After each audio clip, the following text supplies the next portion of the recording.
I'm pleased to say I'm joined here with former Aberdeen, Celtic and now Greenock Morton striker Niall McGinn. Niall, thanks for joining us here today. No problem at all. Thanks for having me. Not a problem at all. Right now, at 37 years of age, do you still feel as fit as ever with the fair share of clubs you've been at? You can't keep reminding me of my age, so you can't. But no, I feel great.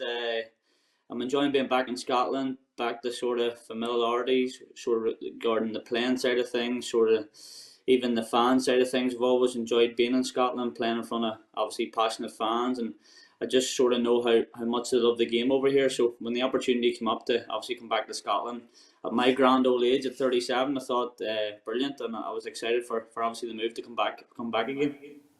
Fantastic. And your old side, Aberdeen, they've got themselves to the top of the table and deservingly so. What have you made of them? No, they've been brilliant. They've always obviously since I've left, I've always kept a close eye on things. I think on the course of the past couple of years, obviously the different changes in managers, it's been a tough old time. But now the sort of the standard of football they're playing this season, the consistency they're showing both going forward and defensively, it's been absolutely brilliant. In the 2012-2013 season, your Aberdeen side were unbeaten in 13 games straight. This current Aberdeen side can replicate that this weekend if they're to get a win. How would you compare the two sides? Well, obviously, it's hard for me to say. I'm sort of not involved in the team. I'm not involved in sort of their day-to-day runnings of the squad. Yes, you watch the sort of the caliber of players, and there is a lot of talented players in the squad. There's players that are obviously very good defensively. You've got Graham Shinney in the midfield, who's obviously a Rolls Royce, and he's a great leader and a great captain, and will always demand high standards. And then obviously in the attacking areas, you've got key players such as McGrath, Clarkson.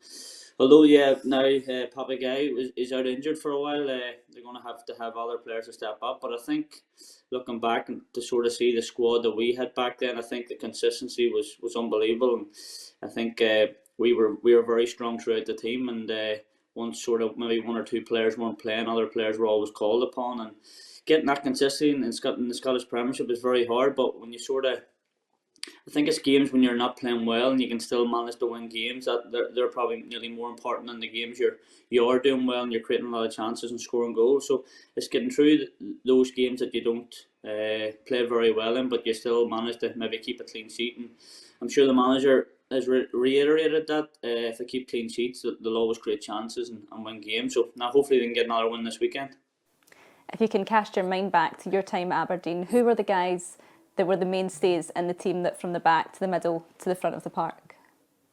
Well, initially when I went in, you obviously had the likes of Russell Anderson, who was a great captain. He always demanded standards every day. You had key players such as your Ryan Jacks, Graham Shinnies, Kenny McLean's, and then later you had Willow Floods, Barry Robsons. All players that sort of know the Scottish game and know what it was to win games. Attacking areas, I always loved the front three of myself, Johnny Hayes and Adam Rooney, and I was just about creating chances and scoring goals from obviously the likes of myself, Johnny creating scoring goals and Rooney being there and what he did, and that was always being in the right place at the right time. So you had Mark Rowland centre half, and you had good goalkeepers such as Danny Ward came in, and then later Joe Lewis came in for a number of years as well. So now a lot of good mainstays in the squad, which always demanded high standards, and that all escalated from the manager Derek McInnes and him and Tony Doherty. Sort of what they did on the training ground, the consistency they showed both on and off the pitch, and I always found the manager's signings that he brought in. He always brought in players that knew the league, and they sort of always settled in quickly. And a big thing for me, he always signed good characters as well, and I think that's important for any changing room. And just in general then, how important is it for the league up here in Scotland to have a strong Aberdeen side? No, it's massive. I think when you have your Celtic and Rangers, you're always going to win a lot of games, and then following from that, even in my time, it was always ourselves, Hibs, Hearts, sort of are fighting it out for those third, fourth place European playoffs, Motherwell at a time. Then over the course of the last couple of years, you've got the Submerged and the Kilmarnock. So when you have that competitive edge throughout the table, it always balances itself out for an up and down season with a lot of teams just fighting it out for their respective yeah league in the table, whether it is fighting for European games, whether it's relegation battles or even top six. So when you have a strong Aberdeen side, it always helps with sort of having the likes of an Aberdeen, Hibs, Hearts always pushing for them third, fourth, fifth positions. And when you have competition out with Celtic and Rangers, it always entices it to be an extra, probably special, good league. And back in 2014, you were part of an Aberdeen side that beat Celtic. Do you believe this current squad has what it takes to really take it to Celtic in the way that they're playing domestically right now? I think if I'm being realistic, it's just about being on the day. It's about Aberdeen to a man showing up and just showing that sort of confidence and that consistency that they have shown already. I'm sure the manager will go into detail of the things they need to do, and with sort of watching the league from afar this time around, we know how good Celtic are. We know they're fluid in front of goal. They're creating plenty of chances, and out of possession, they're extremely very well. It's just that press they have straight away of going to win the ball back and constantly having possession and creating chances. So they're going to have to do everything right. A wee bit of luck along the way if they're going to get a result against Celtic. And I think looking forward now, I think the next sort of couple of weeks with Aberdeen playing the likes of Rangers, Hearts, I think they've Dundee United and Celtic as well. So that's going to be a very important, pivotal part of the season to see if they come through that, sort of picking up as many points as they can, and just sort of long may that run continue if they can do so. And the feeling around the club with the fans, the atmosphere, everyone's buzzing that the team are doing so well. They play Rangers and Celtic in a matter of weeks, as you mentioned. Can they split the two of them, do you think?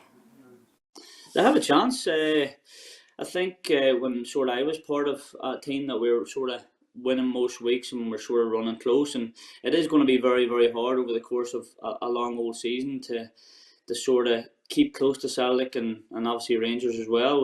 With Rangers dropping points already, sort of losing a game and drawing a game, and Aberdeen being consistent. So it's maintaining them standards out with the old firm games and winning games. And as like I said earlier, it's winning games that you aren't playing well in. And if you can do that, who knows where that can take you. And even listening to sort of the manager's quotes, it is only obviously when he spoke sort of last week, it was only September, and obviously the league's not won until obviously May. But I think now if they can get through these important periods and gain confidence from that, then there's no reason why they can't be in touching distance of both teams. But regarding sort of can obviously go into a title race, it's hard to say. I'd like to be positive, but sort of being there and being at the club, it's always been very, very hard. But I want to be positive, and I think the priority for them is just to take each and every game and run them as close as they possibly can. And if they're in with touching distance come around the Christmas period where they're being consistent, then see what sort of January, February brings. But I'm sure the manager's reiterating just sort of the being important of just winning games, taking each game as it comes, and I'm sure they'll be looking to do so. And just on another former side, Celtic, they suffered an emphatic defeat to the hands of Borussia Dortmund in the Champions League. Just how difficult is it for a team like Celtic, who are so dominating domestically, to then have a role reversal basically and go up against a team like Dortmund who can outspend them by quite a bit in Europe? I think that's hard. I think you obviously seen from the other night how tough it was.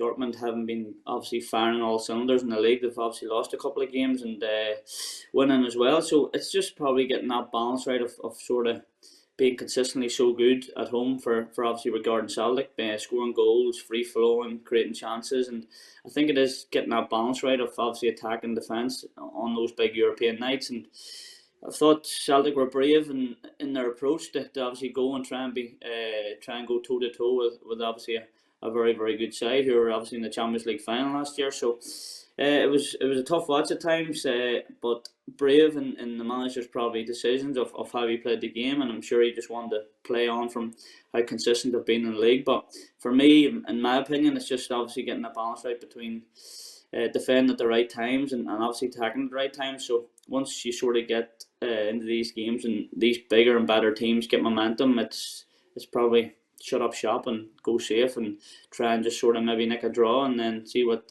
obviously the following game brings. But I'm sure the manager Brennan will obviously learn a lot from that game, and a game like that can be probably the turning point in a relatively successful European campaign if they can learn a lot from that.